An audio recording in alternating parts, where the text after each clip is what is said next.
Oggi è la giornata contro lo spreco alimentare e i consigli di una food blogger, il servizio di Letizia Vella.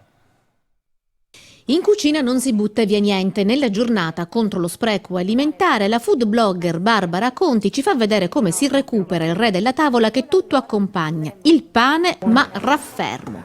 Ai fornelli, a pasta camuddica atturrato, ovvero spaghetti con aglio, olio e peperoncino e pan grattato abbrustolito. Per rendere più cremosa la nostra pasta con la mollica atturrata, uniamo mezzo mestolo di acqua di cottura e facciamo insaporire la nostra pasta.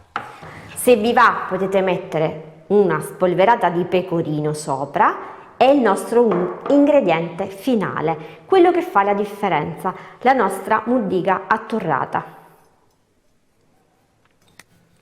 Il piatto è terminato, gustatelo caldo. E se avete fatto un soffritto o una base per il ragù, ecco che cosa potete realizzare per la cena. Che insieme alle foglie delle patate, alle nostre carote, anche le bucce delle carote, questa sera saranno la base della nostra cena. Preparate con tutti questi scarti un brodino vegetale.